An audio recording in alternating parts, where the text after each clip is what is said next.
Hello and welcome to another weekly episode of the Be Your Fridge podcast. On this week's episode, it's a cost of brewing crisis. Real beer, real brewery, real opinions. The Beer Fridge podcast. Yes, your home of real beer, real breweries, real opinions. The Beer Fridge podcast. As always, if you listen and watch, make sure you hit that ding-a-ling-a-ling and you subscribed and you make sure you're notified of every single episode. You can show your support by giving us a 5-star rating. You can show your official support as well by going to patreon.com/Beer Fridge podcast. The link is in the description. My name is Gavin. I've got one drinking friend at the moment. Another will probably appear at some point in the form of Callum. Good evening, sir. Hello. Hello. We are joined this evening by returning guests from Indie Rabble in the form of Dave. Good evening. Hello, good evening. Looking forward to this one. We're going to deep dive into the economics of the craft beer world and hospitality, but we'll kick things off as we normally do and go around the virtual table and see what we are drinking. Let's go around the table. Callum, what do you got? I have another Monk, Faith and Futures. It's their collaboration with Tank Petrol, their IPA this time. It's the version 2. So it's the New England IPA, 6.5%. It's really, really nice.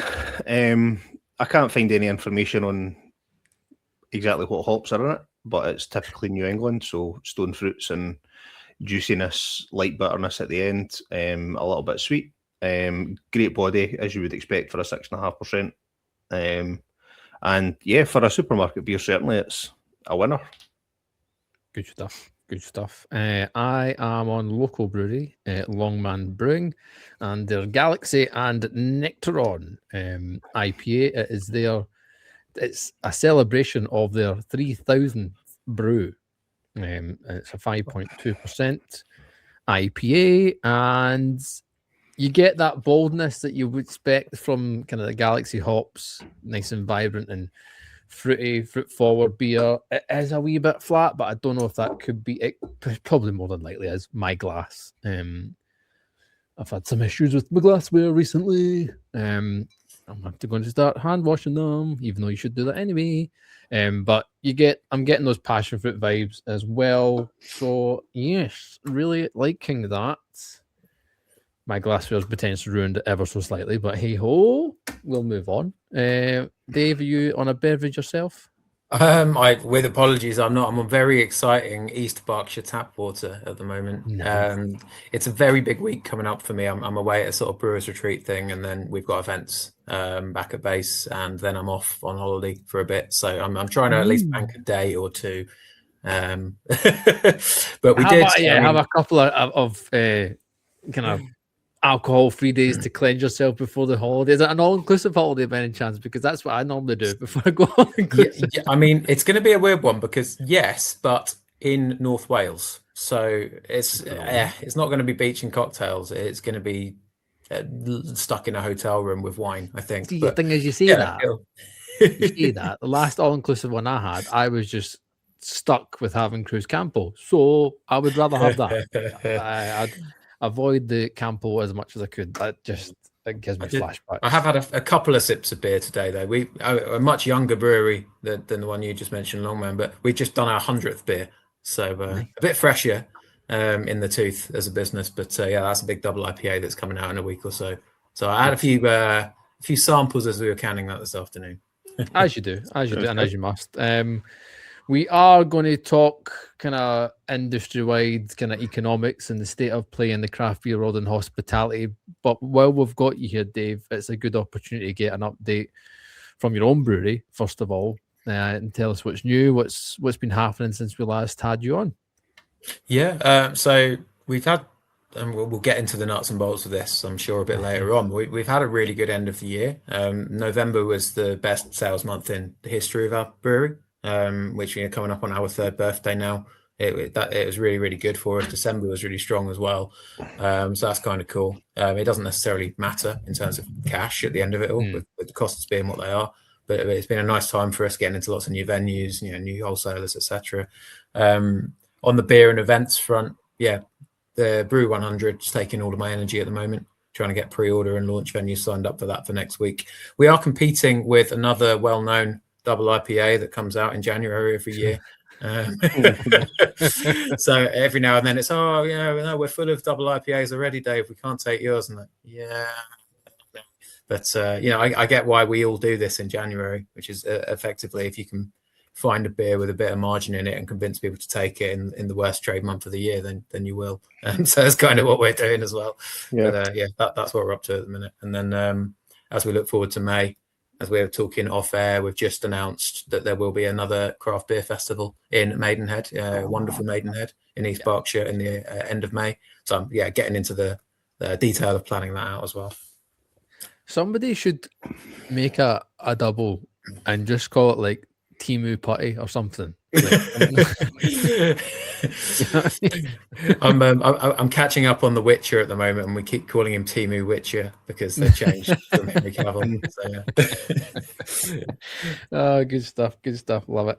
Well, like I said, we've got Dave on the podcast because we're going to get serious this evening on the podcast, and we've mentioned it a few times, Cal, haven't we? Like kind of little snippets of the state of play and the effects that are coming through, and it's probably a good opportunity for us to, with the duty change coming, the business rates and stuff due to also go up, to deep dive into it. And forecast wise, it's a pretty bleak kind of conversation to have, looking at statistics that are forecast. Well, it's January, so if there was ever a time of year for a bleak conversation, it's this time of year. But I mean, we're not alone in the beer world. I mean, I think every part of society feels like they've got their foot on the neck at the moment. But this being a craft beer podcast, it's probably worth chatting about, and just the changes that are coming in and how we expect that to affect things. Not only for the brewers, but for us as consumers as well. So it'd be interesting to get your insight, Dave. So we're pushing this. We're pushing this campaign, Beer Fridge campaign called Fight for Foam. Just basically our way of doing our part towards highlighting the effects that alcohol duty, etc., have on breweries. Forecast wise, like I said, it looks horrendous. We are due to lose over 2,000 venues. Are forecast to lose 2,000 venues this year in 2026 that can sell alcohol. About 500 of that being pubs and bars, another 500 being restaurants, and then the rest are made up of tap rooms, bottle shops, etc. Also added to that is the potential loss of between 150 and 200 breweries within the same time period. We lost about 136 in 2025, and that's due to grow and increase this year.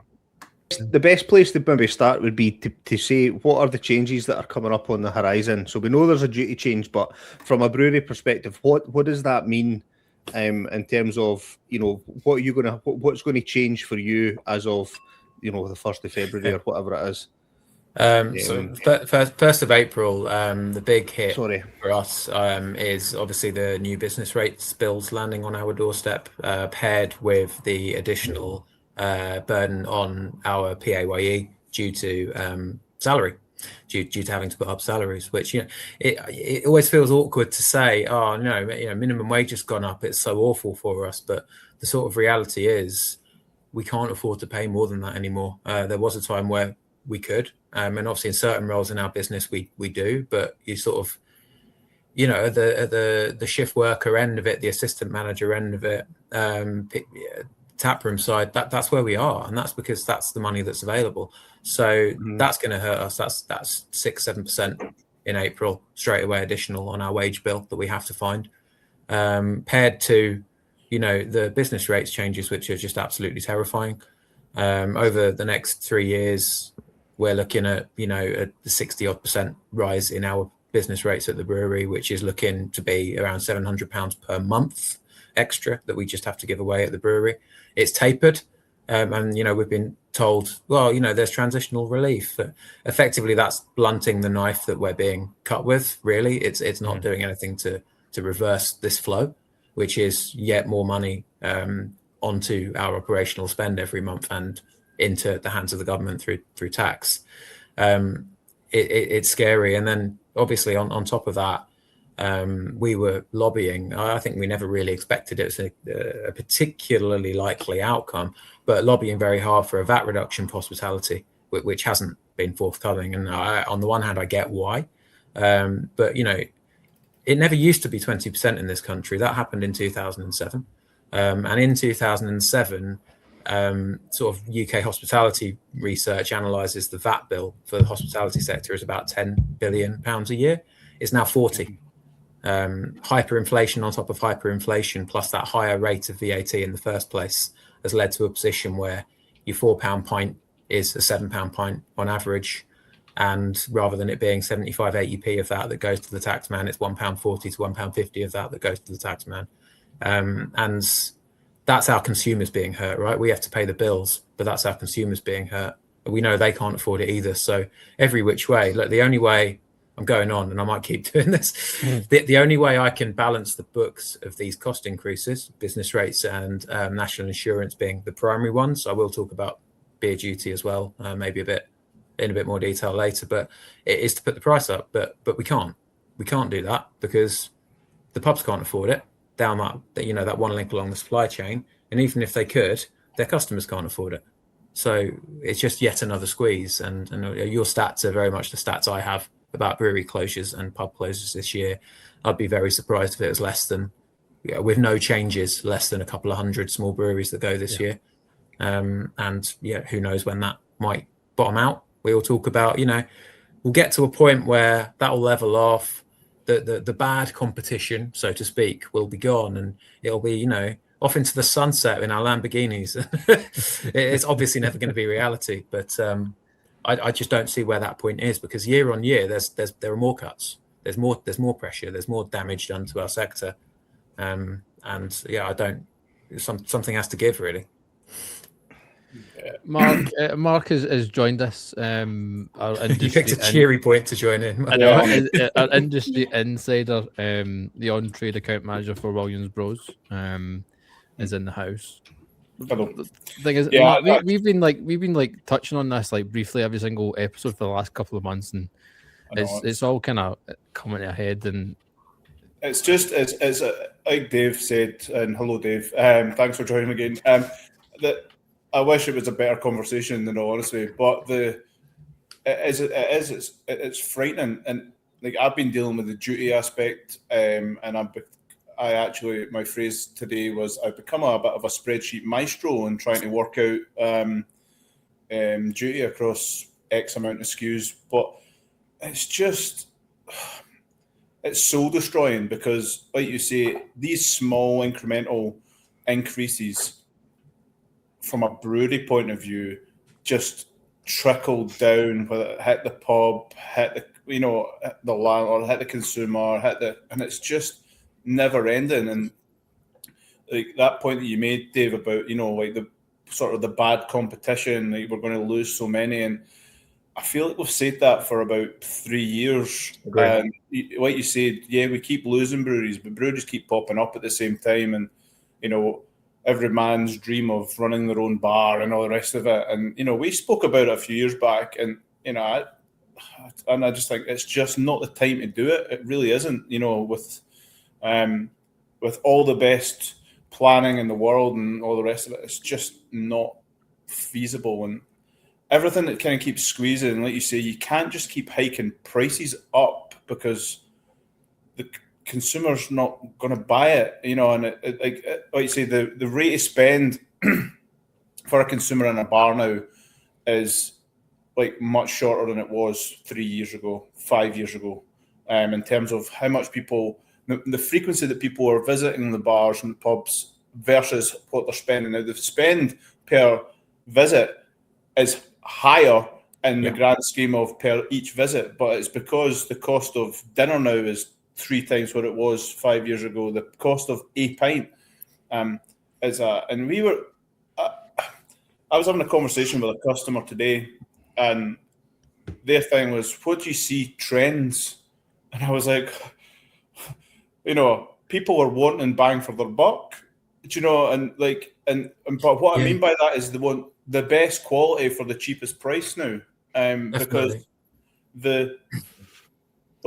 this whole premium beer or indie beer, I think I'm trying to take the word craft out of this now, because I don't want to track this whole we're a craft brewery and we make craft beer and things, but I'm trying to strut this way. We make good beer, and it's locally sourced, it's independently ran, all that kind of stuff, because I think that's more important than trying to break these big barriers down. And it's a bigger issue, but the heart of it is that the brewery is getting squeezed, and like you say, the nuts are in the old clamp just now, and it's only going to get worse over the next couple of months. And like you say, I think, there's a lot I could reply to on that, and I'll try not to go on forever. But on the cost of product into the pubs, right? I think we're already at a point where, other than maybe people with a dream and an inheritance are starting a business, which is probably less and less, is my read on it. Because I think anyone who searches and now researches how to start a craft brewery will get 100 people saying don't.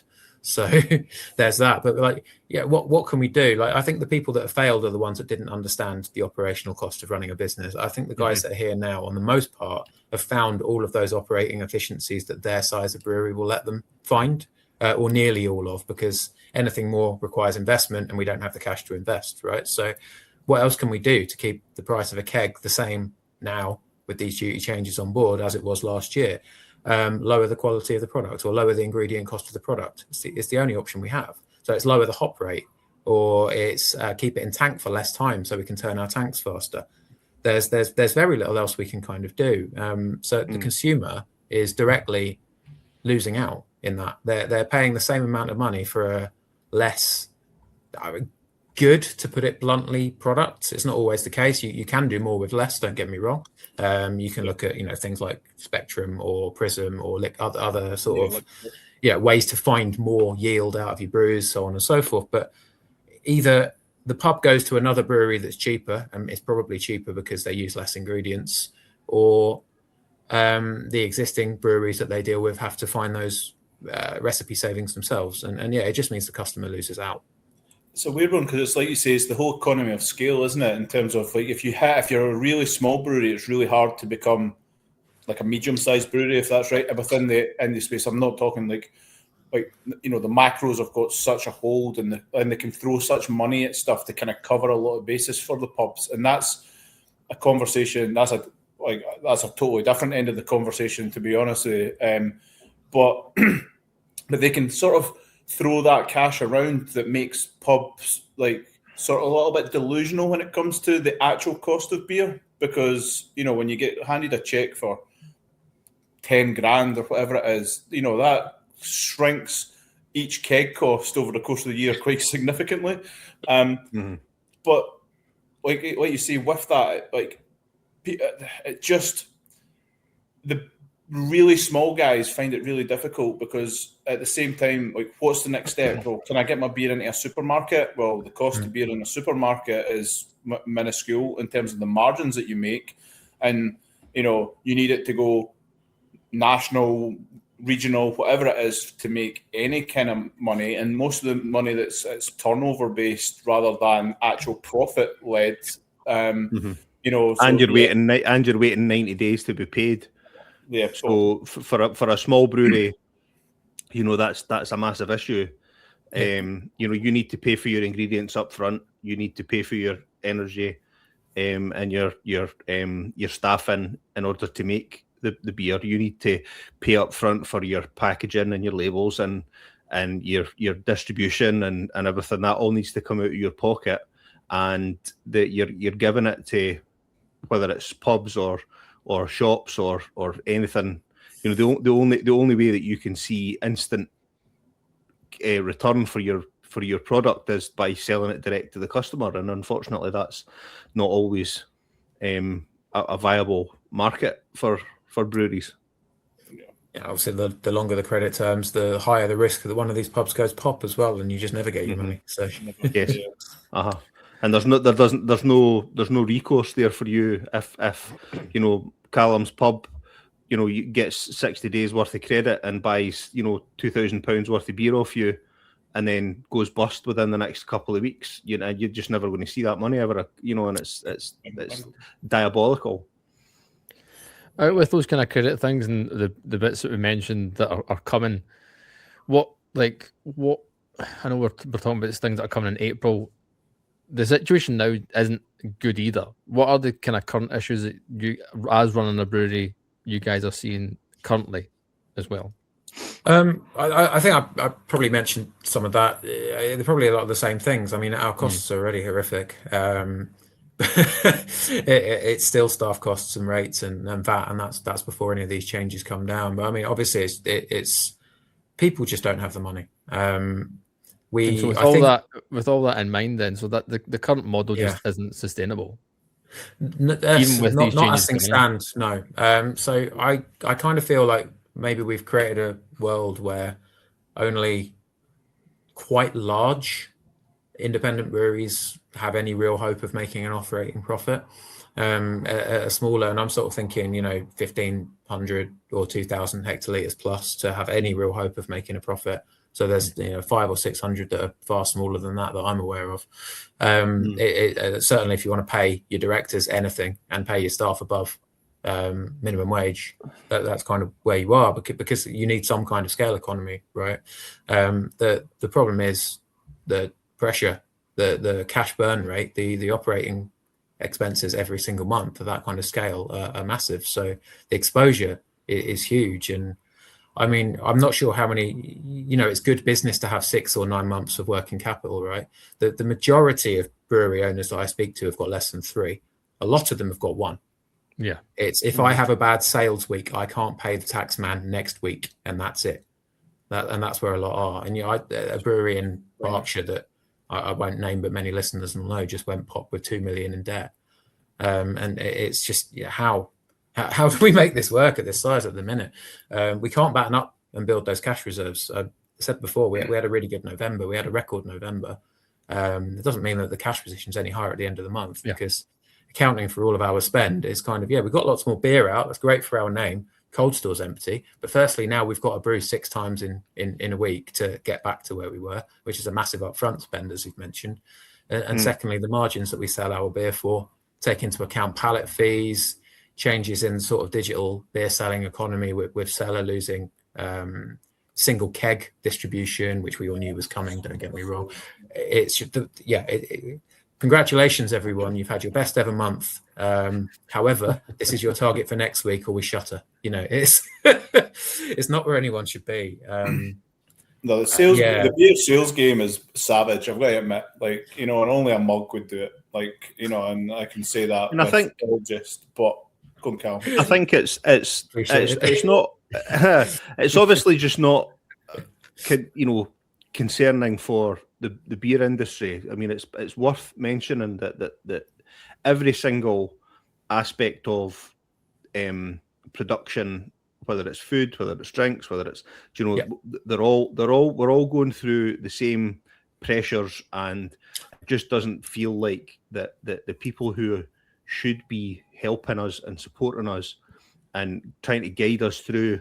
I mean, the whole thing for me is that we want to see the economy grow, and how do we get the economy to grow? We get people to put their hand in their pocket, and we encourage things like small businesses starting up. We encourage people who are going to, take a small amount of credit in order to grow a business and be profitable, be prosperous in their future.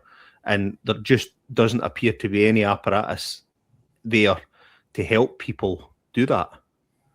I mean, without earing too far into just political rambling, which I am capable of, don't get me wrong.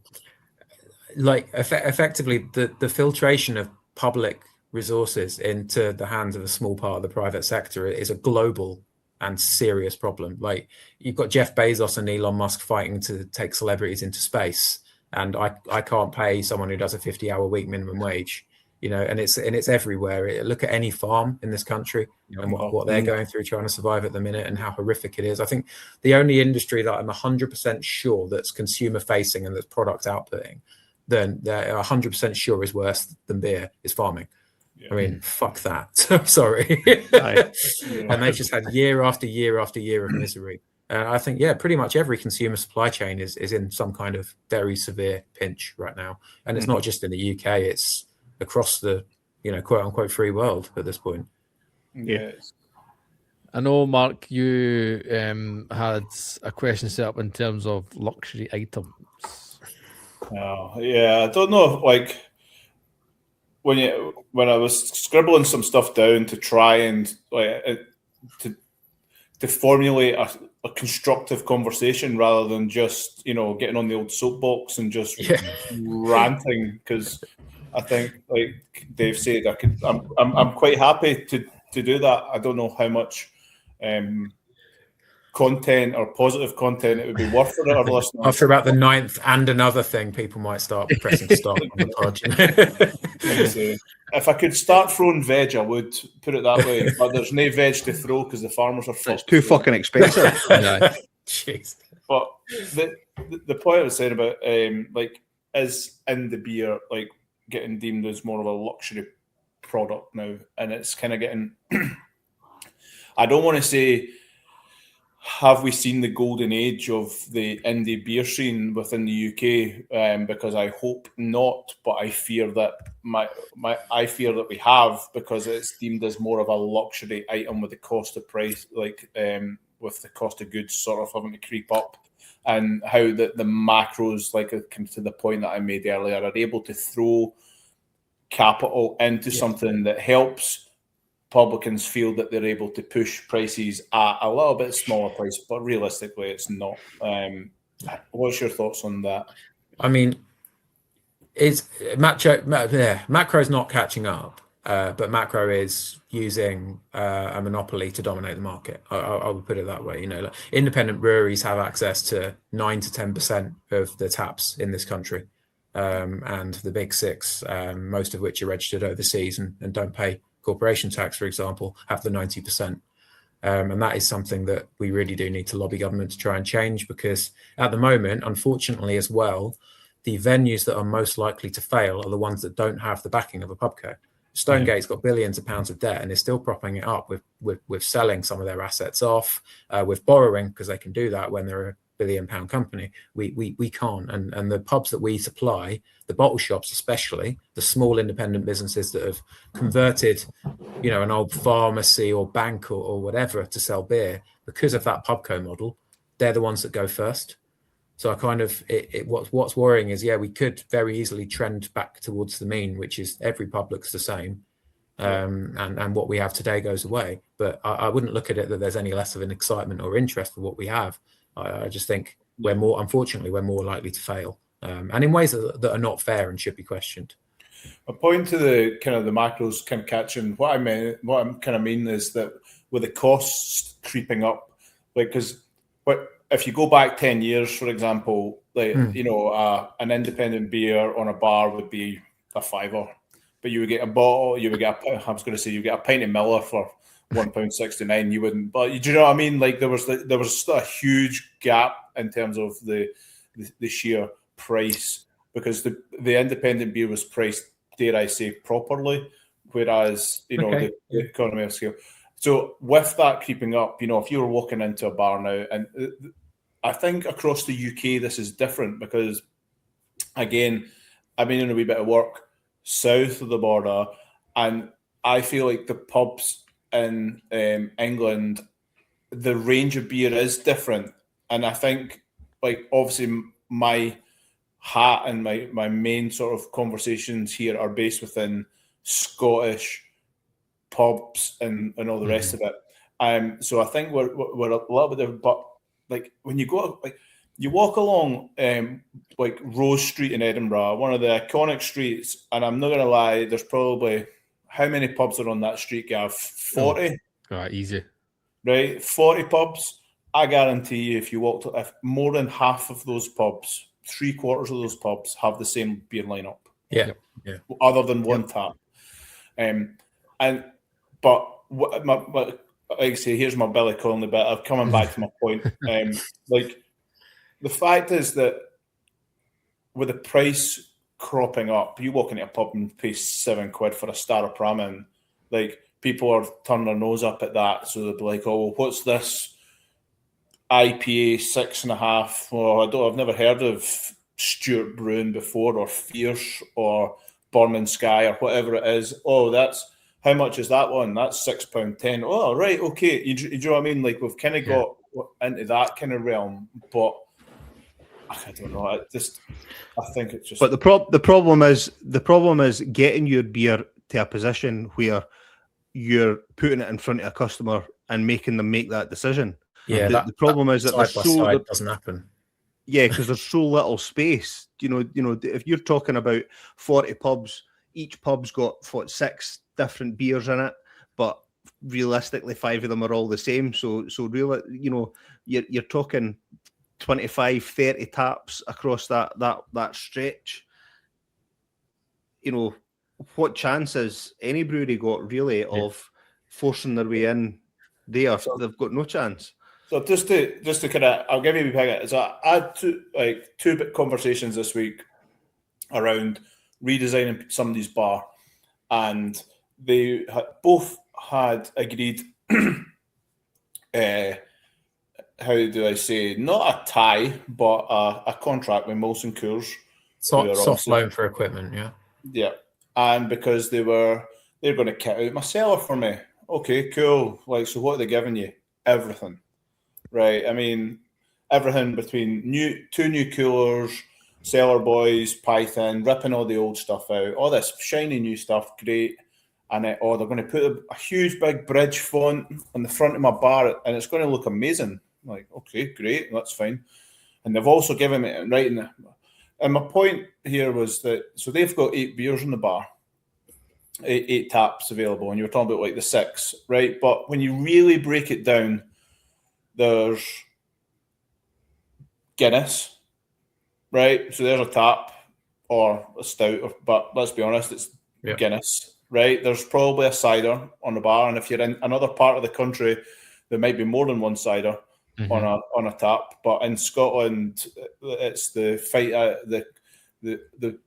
The joke I have with the Thatcher's sales guy that I know really well is there should be more cider on the bar. And I was like, if folk drank cider in Scotland, there would be more, but there isn't. So there's one cider tap, right? You've got your main lager tap.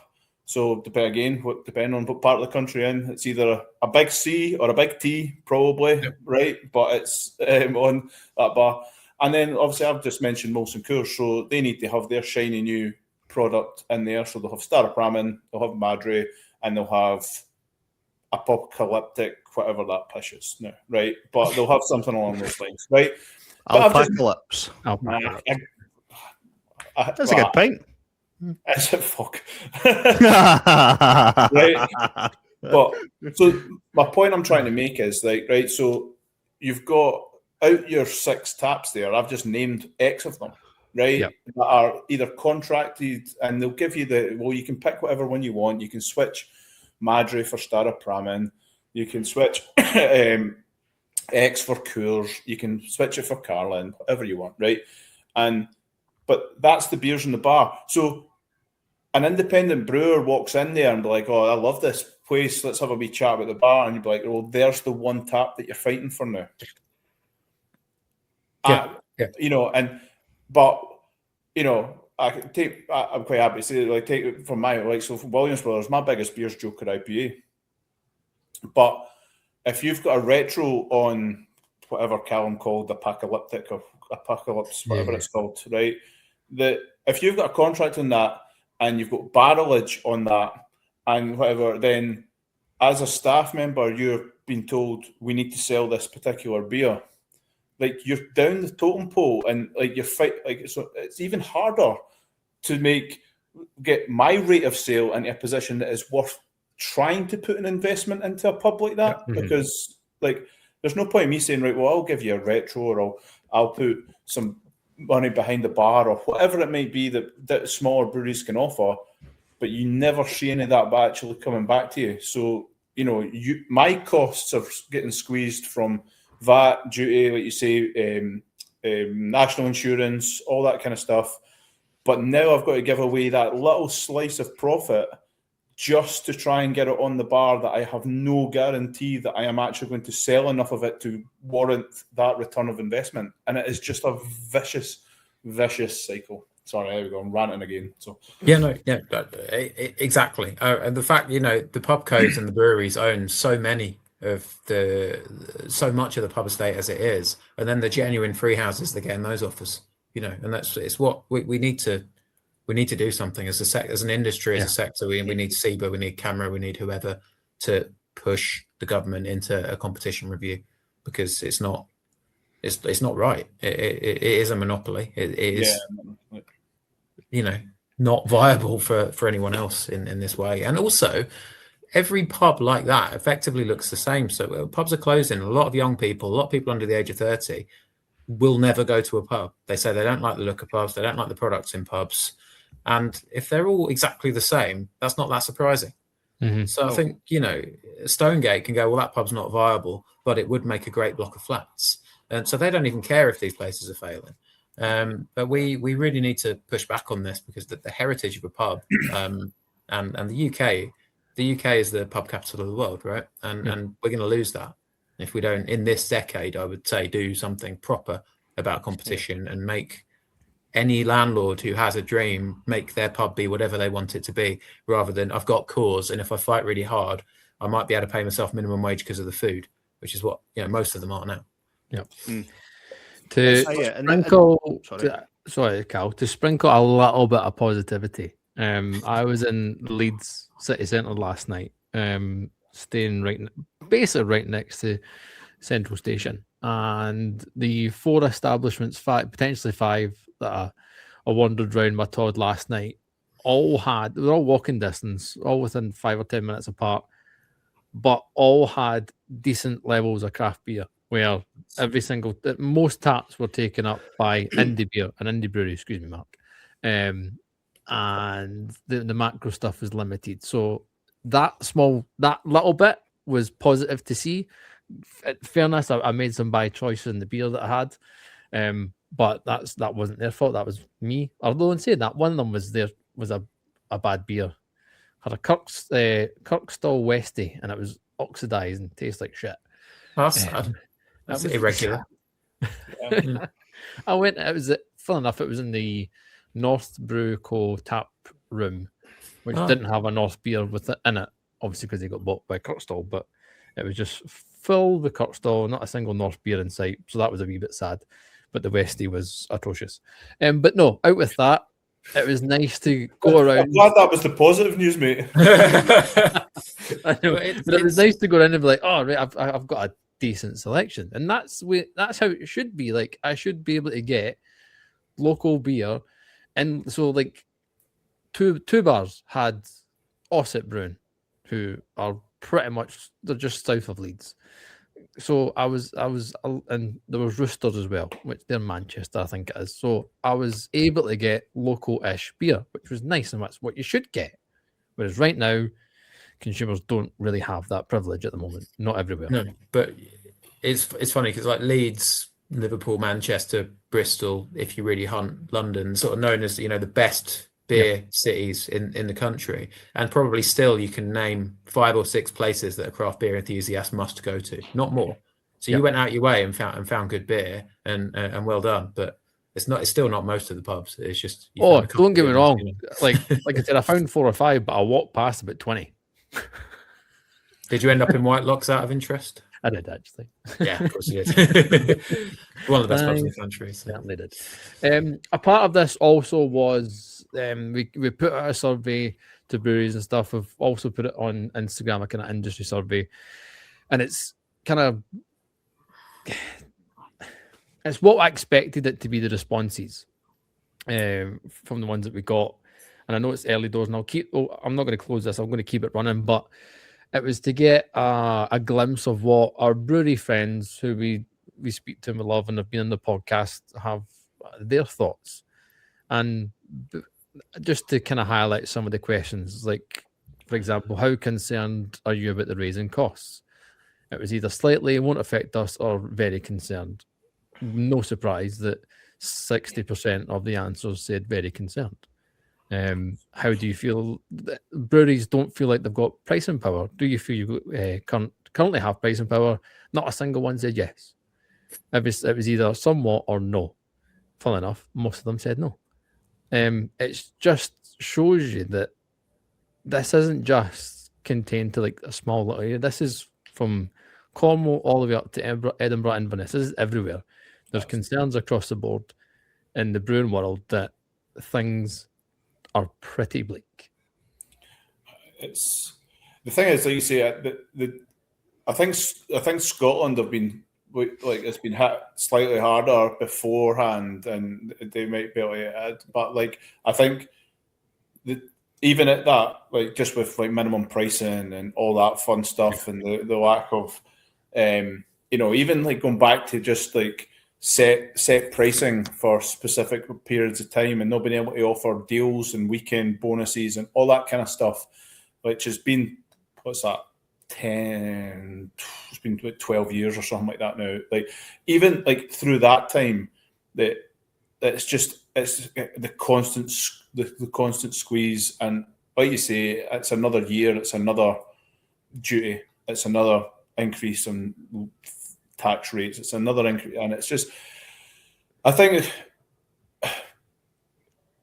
it's really positive that we're having this conversation without, like, I know it's about being a rant on my part, but I think the consumer, the people that just go out and drink beer and like, God almighty, I remember when we used to get a pint of Miller for £1.69 or a pint of Tuborg for whatever, like, I'm joking Tuborg, but even like, I go back to like my dad always tells the story. The only reason he drinks the beer he does now is because lager went up in price and he couldn't get 3 pints of lager and 3 packets of crisps for £1.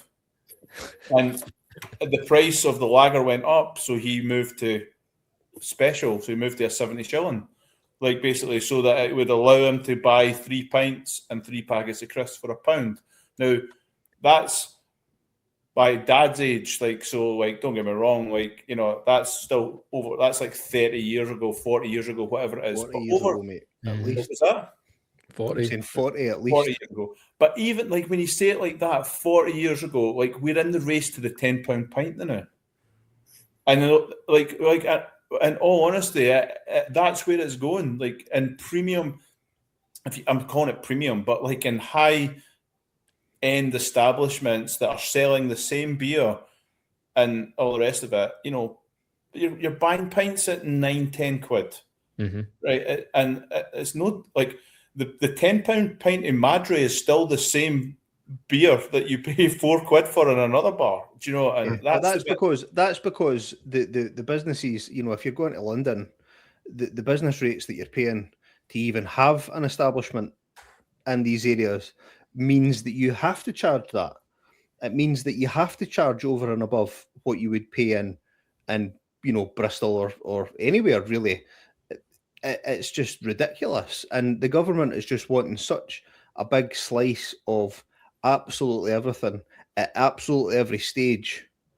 It's not just you're paying tax and VAT on your goods that you're buying, then you're paying taxes and rates on having a business. Then when you want to try and sell your product, you've got to pay duty and everything on that.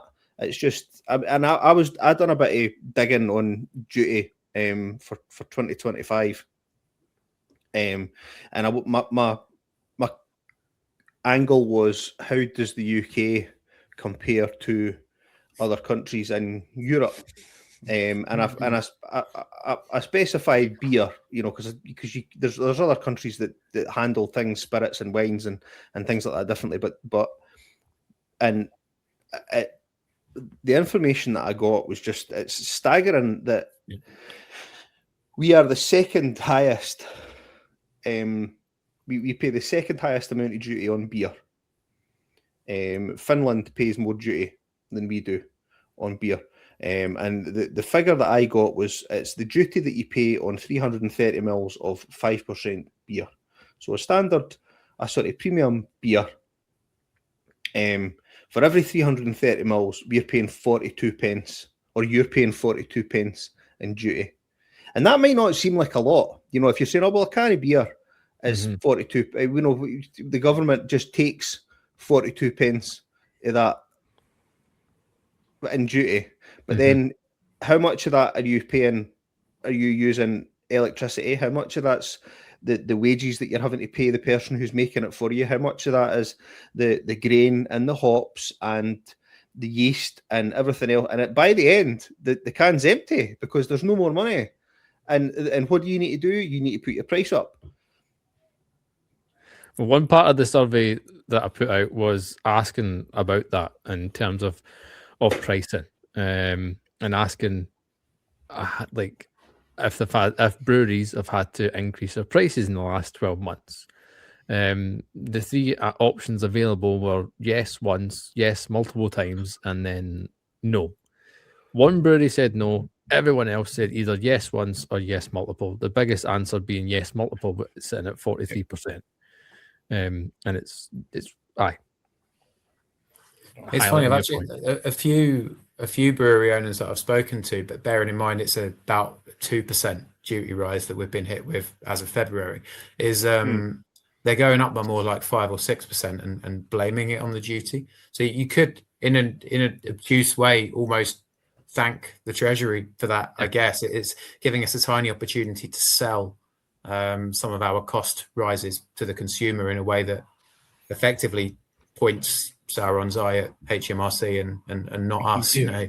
But it's not a great way of looking at it. It's still going to be yet more consumers that can't afford a pint at the end of the day. But hey, and that's and this is what I was getting back to around the, you know, we want to go out and spend money.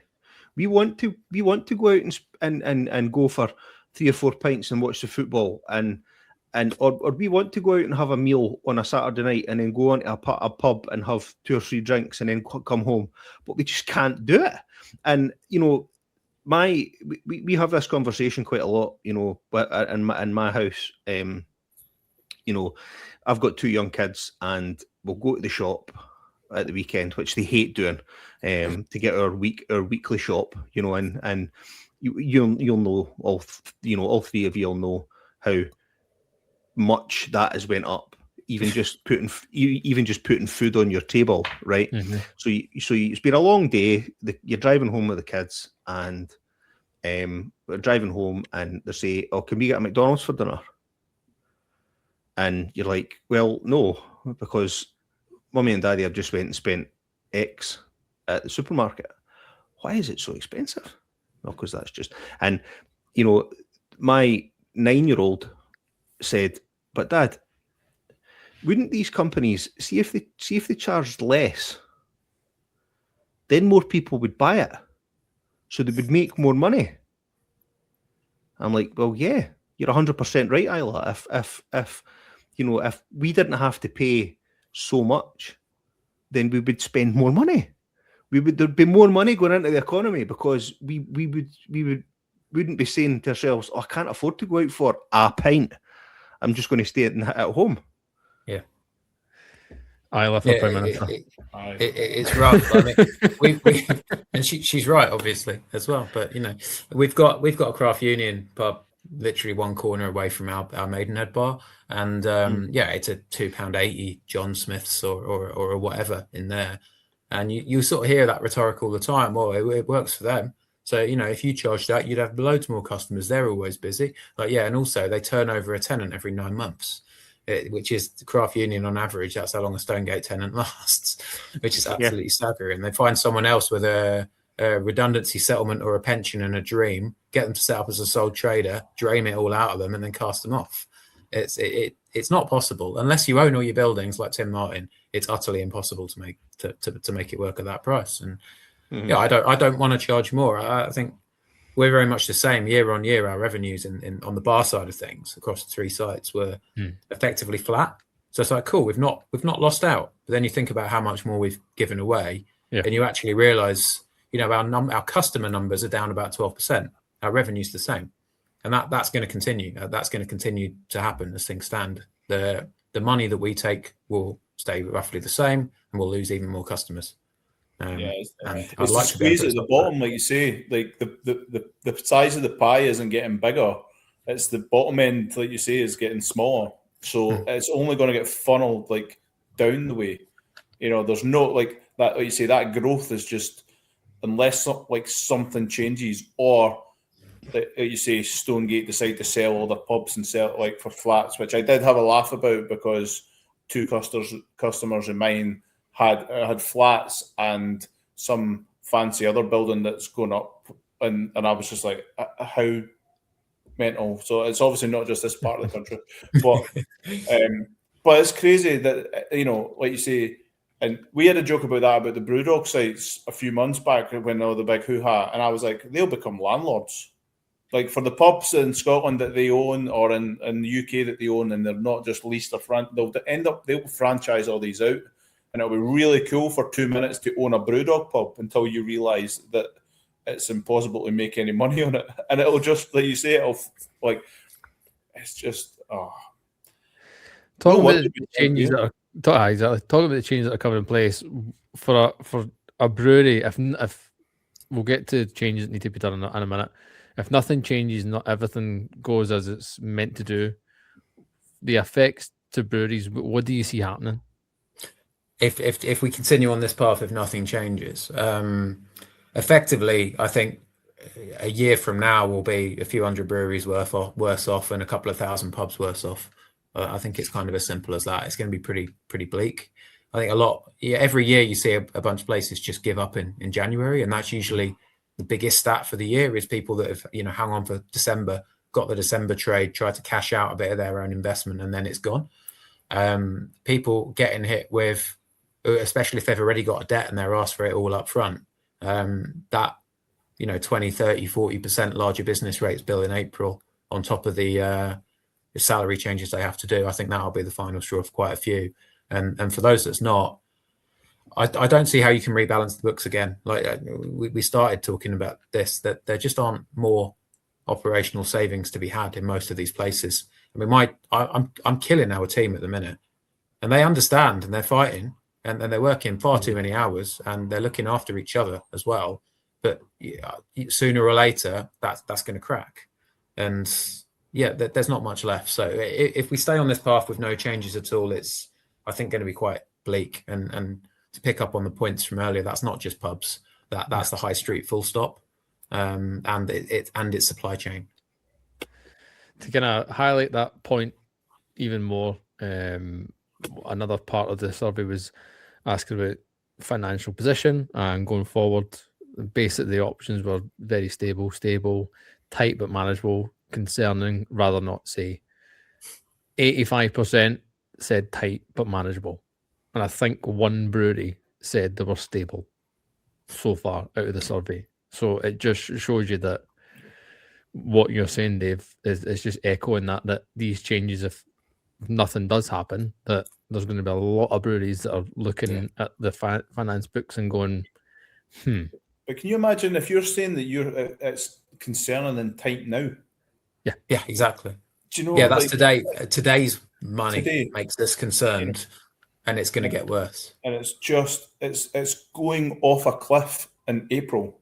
Like, you're going to get, the thing, you joke about the February thing. I always joke about February because February is when you pay for Christmas. Do you know? Because that's when the credit card bill's due, isn't it? You get through the end. And so you think about February we spoke about creditors and terms before. So all your December stuff's going to hit February into March. And then you're going to get whacked with this thing in April. And it's just, things really need to change. I know different breweries have got different concepts, and it's about survival. It's about supporting each other. Like, there's a few breweries in Edinburgh that have clumped together to take on a bar, so that it's not just one brewery that's running it, it's 3 or 4 breweries, so you're kind of sharing the expenses. Therein lies the issue, Mark, is that you said that you just said there a second ago, it's about surviving. It shouldn't be about surviving. Your business should be able to thrive. You should be able to grow your business. You should be able to pay your staff what they are worth, not what you can afford to pay them.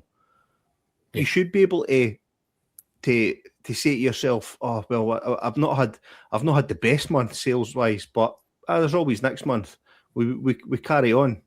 Do you know what I mean? And this is where the tight but manageable side comes along. Do you know, if you're in a situation where you're tight but manageable, what happens if you have an equipment issue and you need to go and buy a new fermenter, or you need to go and buy a new tank because one of your tanks is defective, or something like that. You know, your cannon line breaks down and you need to, you know, you've got this one-off bill. It's like, you know, you think you're ticking along, and then your exhaust falls off your car, and suddenly there's a £400-500-600 bill that you weren't expecting, and you need to try and fucking absorb that. But this is the position that these breweries are in, is that there is no margin for the unexpected. There's no margin for a bad month. There's no margin for a slight increase in minimum wage, or a fucking 60% increase in business rates. It's just it beggars belief. That's the kind of effects of the breweries, and consumer-wise, drinkers, we are also going to see the effects of that. And you mentioned it briefly a second ago, Mark, and I don't think we're far away from it. Is that race to the £10 pint? We're closer than we think. No. I think it's an absolute no-brainer, and I think the thing is, obviously, the higher these prices go, the less people are going to the pubs. And you know, we've said this already, and there's going to be the few diehards that will be quite happy, you know, spending their whatever money on £10 pints of Tennent's or £10 pints of Carlin. Do you know what I mean? And I find it just absolutely, like, I find it ridiculous. But then the other part of me thought, maybe we should just do it and just go right off the top end, top rope, crazy. Like, you know, if you really want to go out and drink beer, it's going to cost you £10 a pint, and it'll just annihilate everything, and folk will only go, and then it's going to have to revert back. Or I just think, like you say, something needs to break for this current model, and we're very close to, like you say, we're at breaking point for a lot of breweries, but we need to be at breaking point for.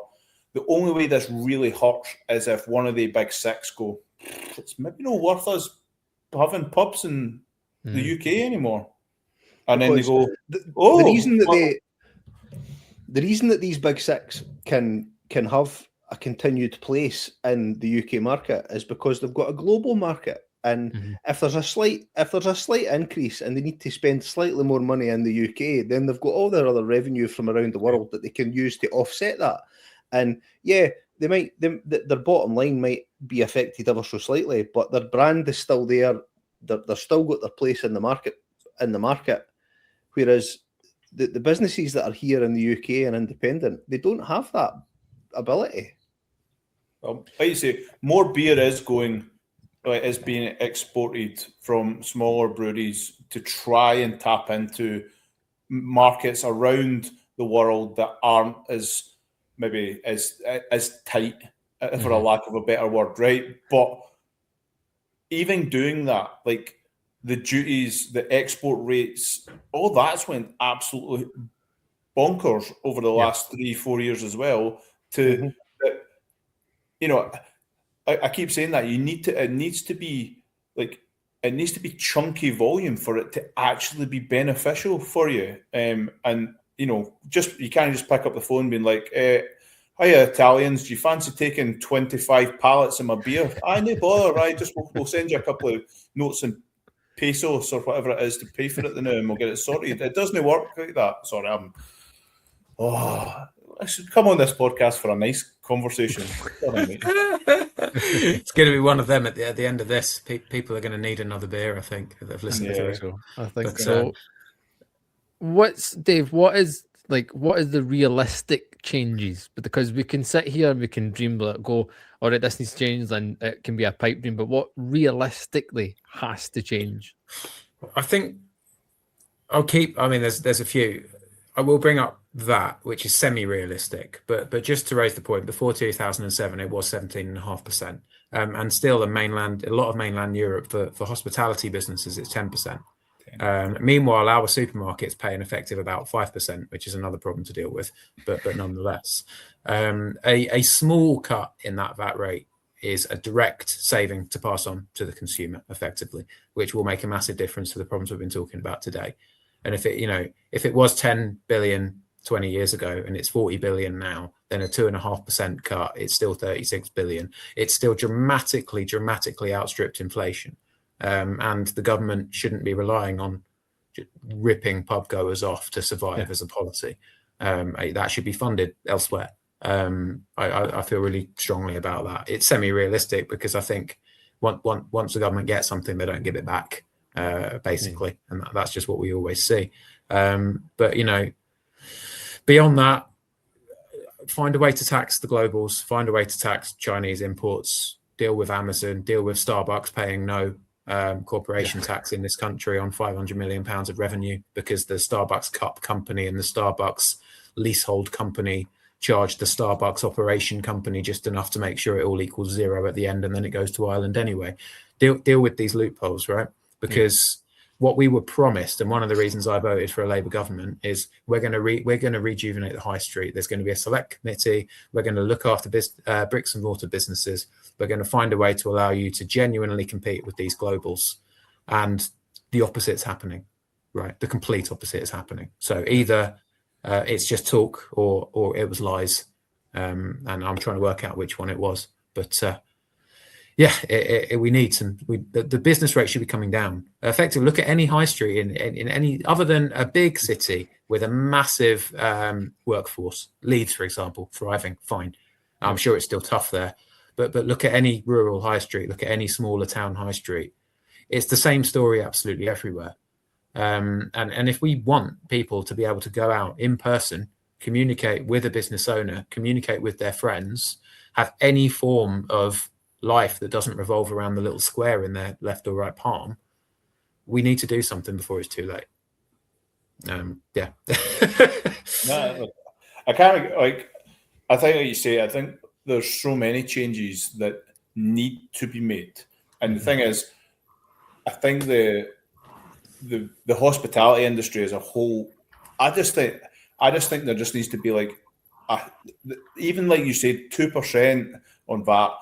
I feel like there just needs to be like a lifeline handed out, and see if there was a lifeline of some kind, and the smallest little glimmer of support, like the energy, the buzz that would come from it would be unbelievable. It really would, because the hospitality industry it's such a backbone to communities. We've spoke about the heart of towns being pubs and restaurants and all that kind of stuff before, and we're going to lose all that. But if a government was able to even a slither of hope that in October we're going to do X, people start planning that ahead, and it would just.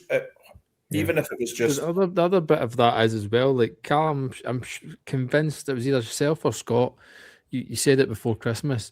There's a chance that these pubs and that are the only chance some people have got to go and see people and talk to people. Like, definitely getting a chance to go out and just, instead of being in your four walls, going to the bar, going to a pub might be the only since interaction. The dark ages, right? And before. The tavern, that's where the people got together at the end of the day's work, at the end of all the hardships in their life. That's what makes people, right? It's a basic human need to interact, and replacing it with a smartphone doesn't do the trick. There's going to be massive knock-on costs to the hospitality sector's collapse, like mental health costs in the NHS.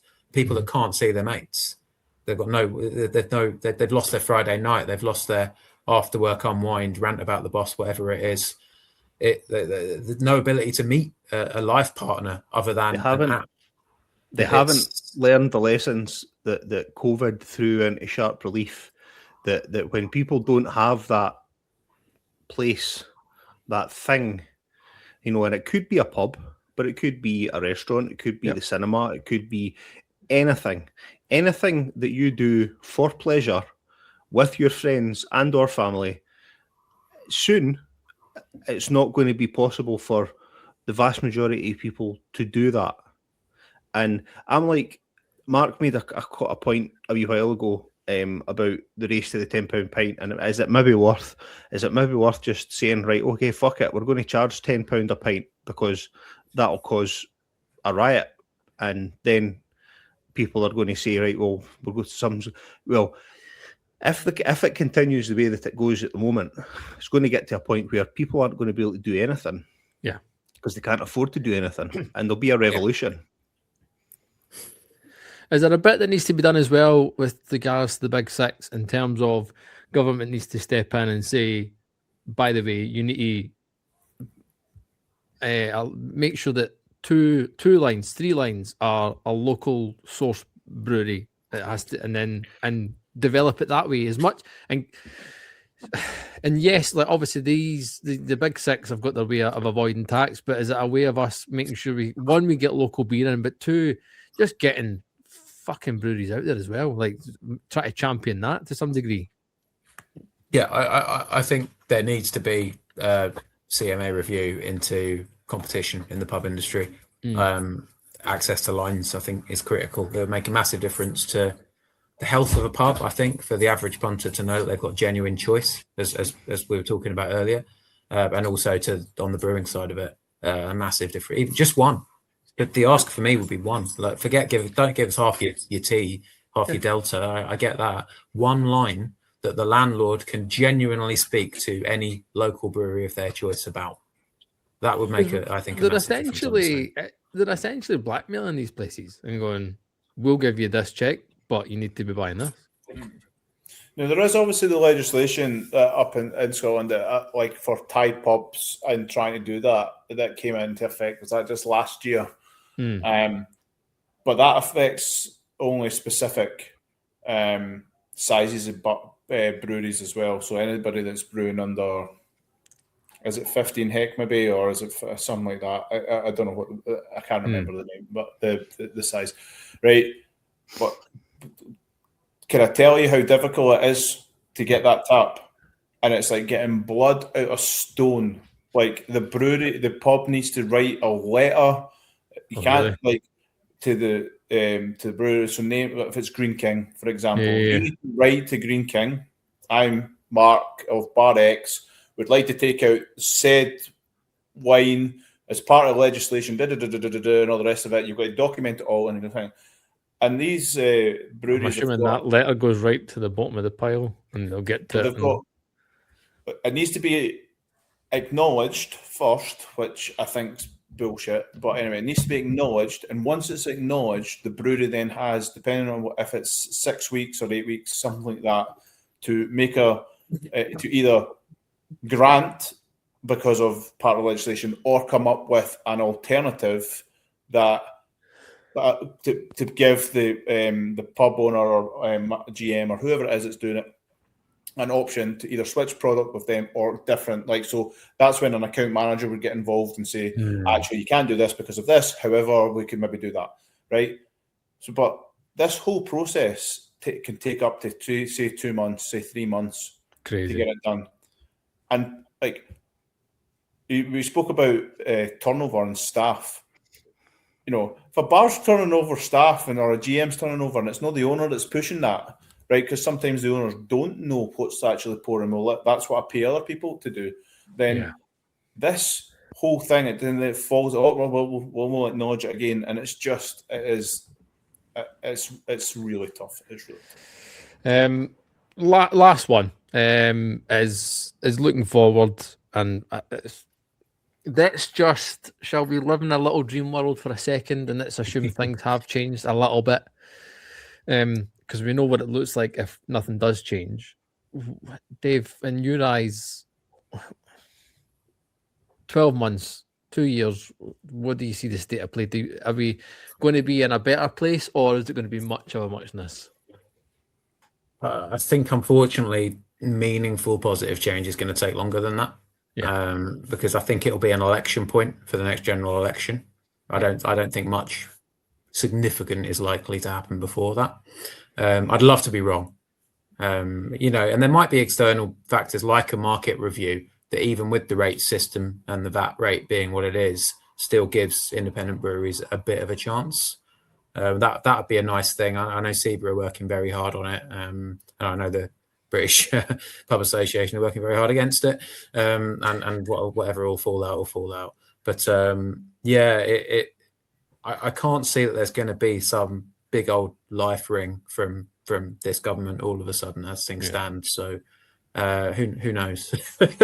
Sorry, I'd love to have this sort of positive message to sign off on, but I think 4 years. We keep talking about the 1 year from now.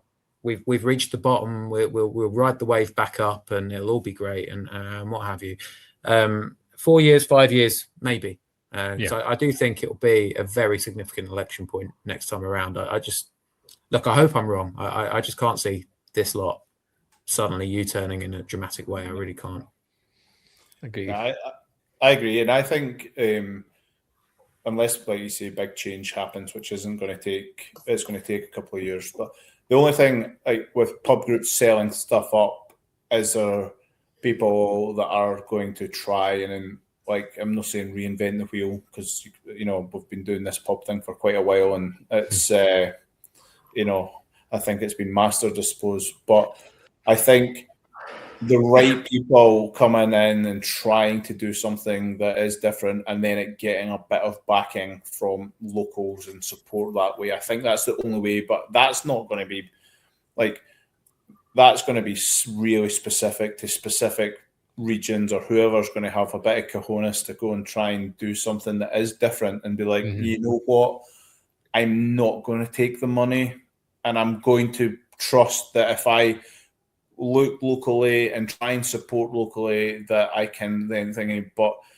like you say, with duty and with cost and stuff, like, it's not like, if someone comes to me today, or Dave, if they came to you and says, look, I'll put all your beers on all my bar, right, but I need you to meet a price point, because the bar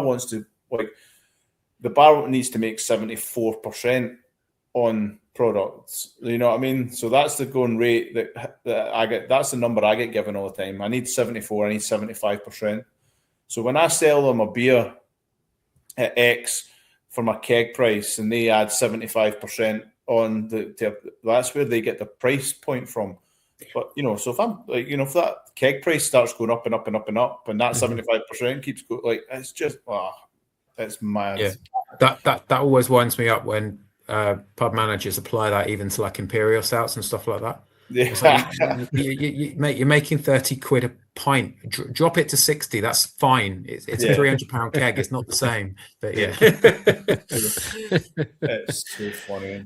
To finish off on a true positive, Dave, you mentioned at the start the beers that was coming up, etc. Where is the best place?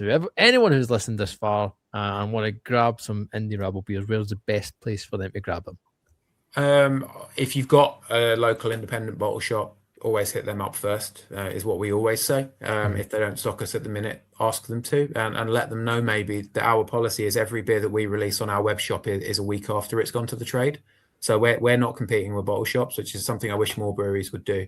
We always give them the first chance. Other than our tap room, any bottle shop in the country could get our beers to their customers before we would try to. And I think that's a nice way to run a brewery, personally. So yeah, hit up your local bottle shop. If they don't stock us, ask them to. But failing that, our website. So we do release every beer on there. The next beer that we're releasing is our 100th brew for a celebration beer, and it is because why not? Big double IPA, big hazy New England, super tropical, quite sweet, remarkably pintable, all the things that you want for a shorter than intended session on a Friday night. And yeah, that'll hit the trade next Thursday, and therefore the web store a week after that. Sounds good, mate. IndieRabble.co.uk. The link will be in the description. This episode will air before it's on there, so make sure you go and grab it. I feel a bit bad because I feel like we haven't. I know we spoke to you about the beers before, and today we've really just got on our soapboxes and tried to iron out all the problems. But I think we're doing your brewery a bit of a disservice. And obviously, starting with there and finishing on it, I think it's nice to touch. But I look forward to kind of seeing what you've got, and I'll definitely make sure to grab a can of the 100th brew. I think any sort of celebration that we can get behind, breweries making beer that you want to make and all the rest of it, I think is an absolute winner. And when we get that beer or get a couple of your beers, we'll definitely make sure and do a review, or I'll do some video and push some social your way as well from the beer point of view. Much appreciated. Yeah, I'd like to not just be the voice of bad news. No. That's why I want to make sure you've taken the time to break a couple of soapboxes with me today. So I appreciate that. Thanks for joining us, Dave. Sorry, Cal. Sorry, I was just going to say you're the hero we need, not the hero we deserve. A wee Batman number. A wee Batman reference there. It's, we need people to stick their heads above the parapet, and it's remarkable that there are people out there that are, in this time where Mark says all we're trying to do is survive, that you are trying to survive, but at the same time you want to try and make a difference as well. So it's really nice to talk to you, Dave. Thank you very much, man. Almost seems like I should use this button.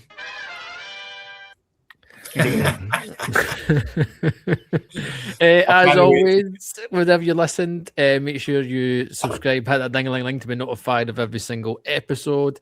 You can show your support by giving us a 5-star rating. You can show your official support by going to patreon.com/beer fridge podcast and get every single episode early. As always, the link will be in the description. Dave, appreciate it massively. Thanks for coming on, and we'll look forward to seeing you sometime soon. For myself and the gang, cheerio. Cheers.